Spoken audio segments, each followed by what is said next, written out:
What's up, YouTube? Welcome back to the channel. It's been a bit since I posted a video. Had a lot of stuff going on. I got married, moved to a new place, so trying to pick the content back up. But today's video, wanted to do something a little bit different and talk about coffee. So different ways of making coffee, whether it's your camping, backpacking, hiking, whatever it is. I think most people like coffee, and it's something that's really awesome to enjoy when you're out in the wilderness. So I'm going to go through some of the different ways, or my favorite ways of making coffee. I've done a few different styles, and I'll talk about which ones I like the best here. But yeah, let's get into it and take a look at what I got here. We got quite a bit going on here. So what I'll do is I'll start with the most simple / lightweight ways of making coffee, and we'll work our way up to the most complicated and really most delicious ways of making coffee. Starting with this one here. So this is a pretty simple product. I'm not sponsored by Kuju Coffee, but it's a pretty cool little idea that they have. So they're little pre-packaged pour overs that you can get, and I'll link everything here in the description box below if you're trying to pick some of these up. But what these are, little pre-packaged pour overs. So I'll bust one of these open so you can check it out. But essentially what these are is they have these little tabs that you pull out here, and inside of these, it's almost like a tea bag, but it's filled with coffee. And so all you do is put these little tabs over the side of your mug, and then you're going to want to pull open. It's got a perforated edge. You'll tear this off, and then it opens up, and then you'll heat up your water and then just pour it straight over the top, and then you have a cup of coffee.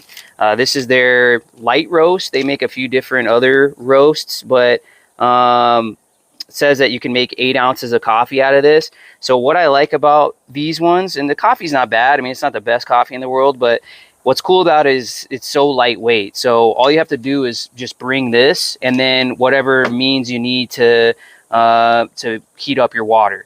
It makes it really simple.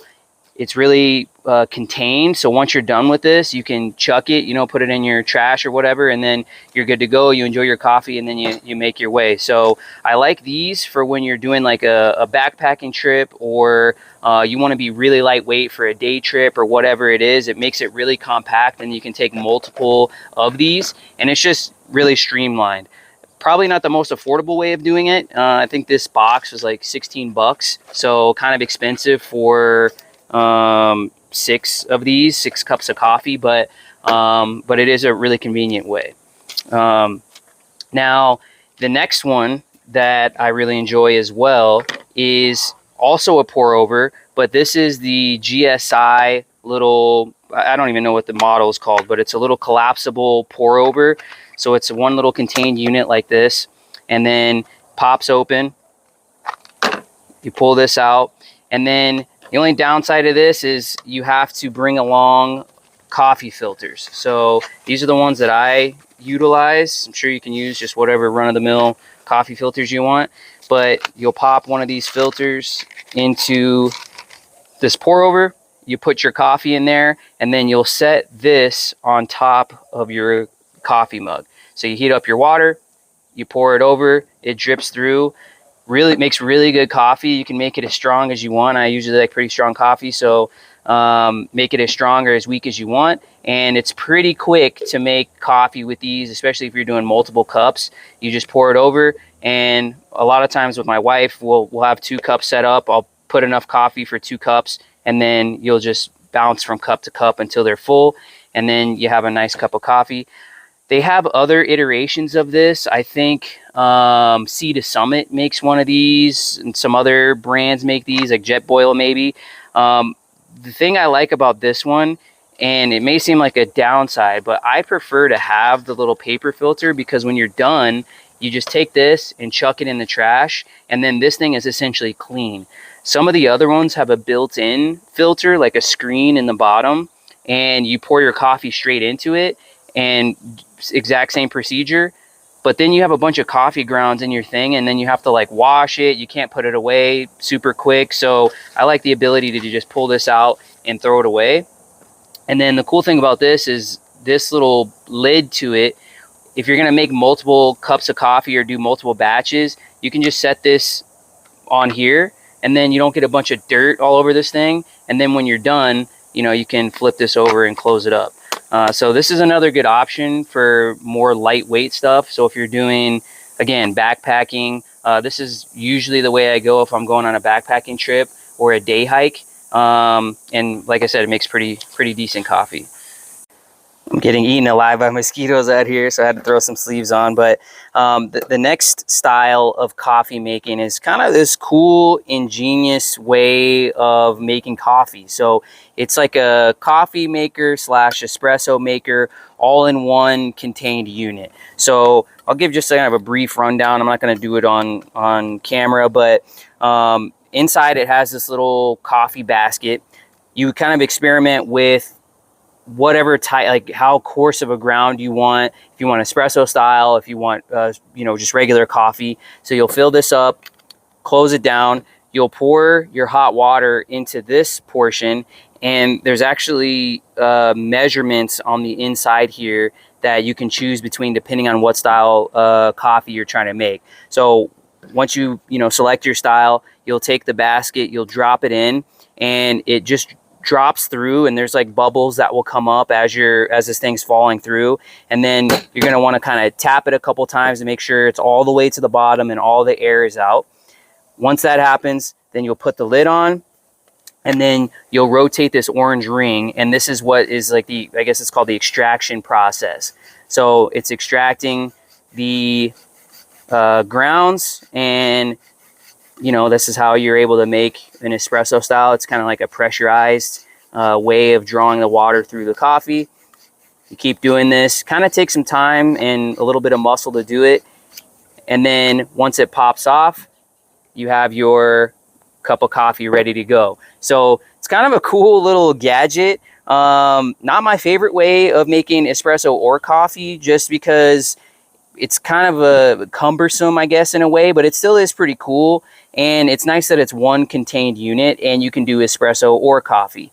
Downside in terms of coffee is it's not very much coffee. Like I think it might be 8 ounces of coffee, and then you're done. And if you were, pre-packaging it, you only had this one go, and then that's it. So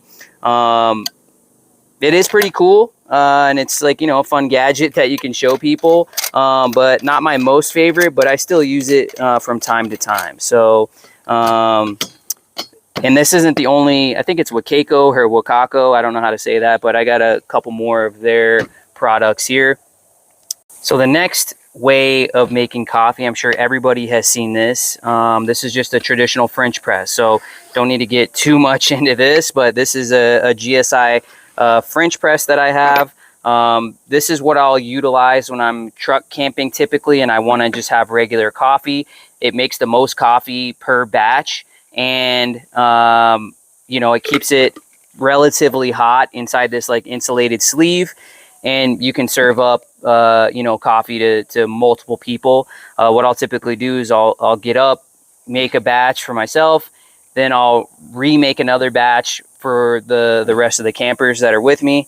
And it's kind of cool that you have like my matching mug with the matching French press.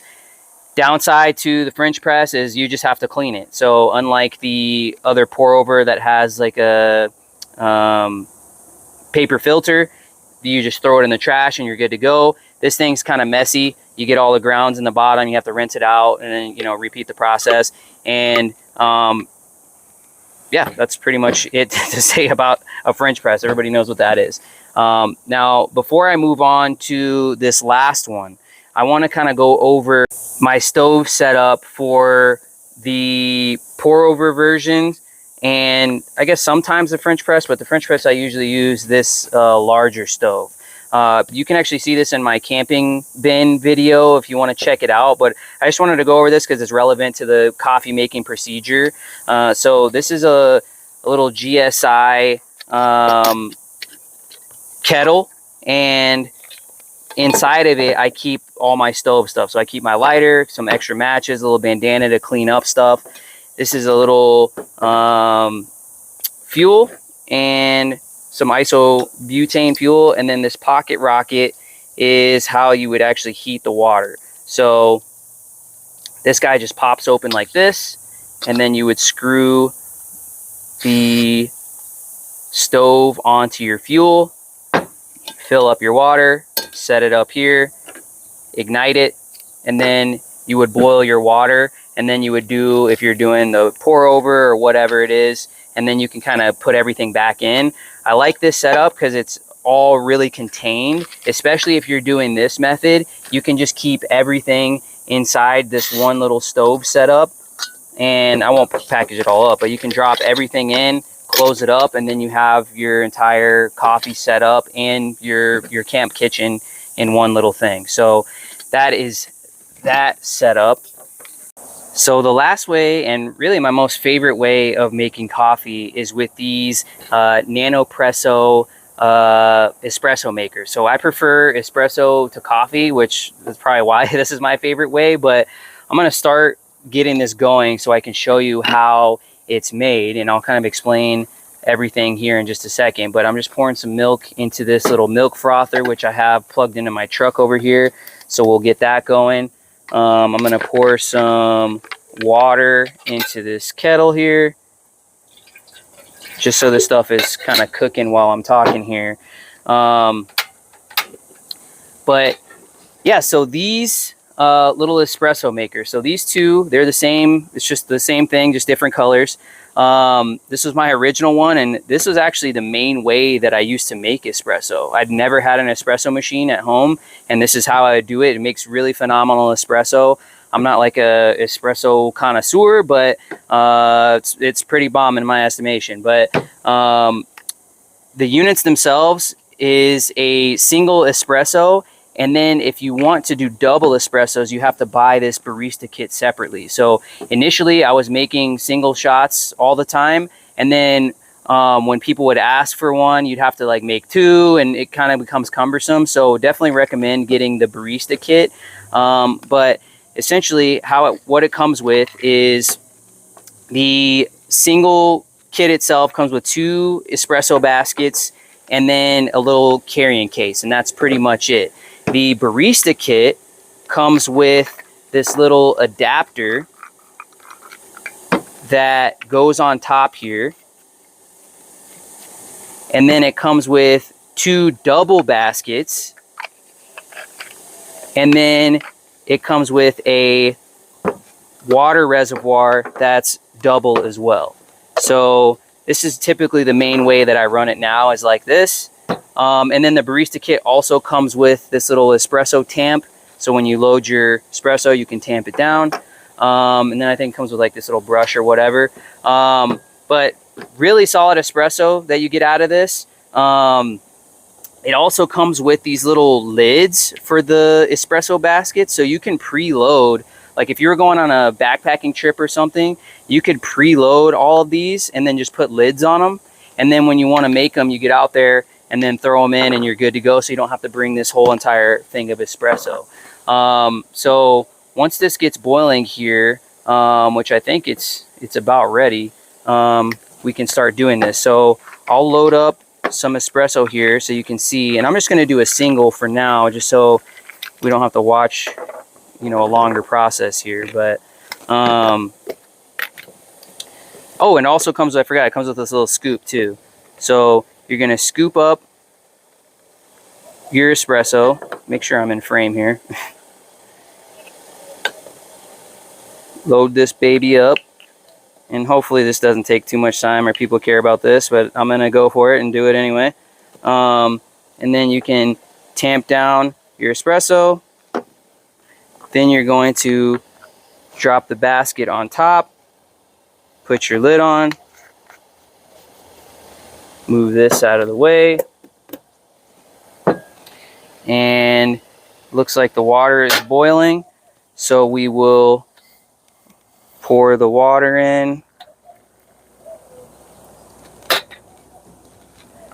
screw this on top, and we're doing this for real how I normally do it. And so I make my own like little simple syrup. So I just do a tiny little splash of sweetener because it makes it delicious. And then you flip this over, so now your water's at the top, your espresso's at the bottom. and then this little thing rotates and pops out. So now you have a little pump. So then you just slowly pump this until you get some espresso. And I'm not kidding, it makes really good espresso, and it's really simple. There's not a lot of maintenance with these things, and I've made thousands of espressos out of this guy, and he still works totally fine. So that is it. Now I have my frothed milk out of this guy, and if you want to see, that's in there. This is just a little milk frother, and I actually have this plugged into my truck. So when I'm on a, typically I like to, you know, truck camp or whatever, so you can bring this and fill up some foam there, and then you hit them up with a little bit of cinnamon. I know this is super bougie, but it's delicious. And now you have a little single latte that you can have out in the woods, which is incredible. So really neat little setup. This guy here, I don't know if anybody's ever seen these, but basically this also heats the milk and it froths it. So there's this little thing here that spins in there and froths the milk. Ideally, that's what you can bring. If you don't have this, or you don't have power or the ability to plug something in, you can do these battery operated little frothers, and you would have to heat the milk separately in like this guy or something in order to do that. So that's why I prefer this, is because you don't have to have two stoves running, and then you have another pot to clean or whatever. So this is the ideal setup that I like to do. And the cool thing is you can bring this little guy backpacking if you wanted to. It's a little self-contained unit. You load these guys up, and you have espresso out in the woods. So that's it, guys. Hopefully you learned something. Hopefully you care about this. But I enjoy having coffee in the woods, and it's nice to get a little energy boost when you're hiking or whatever. So yeah, that's the setup, guys. If you have any questions or feedback, let me know. If you got other ways of making coffee that you found that are enjoyable, love to hear about them, and I can add it to the rotation. But otherwise, we'll see you guys on the next one.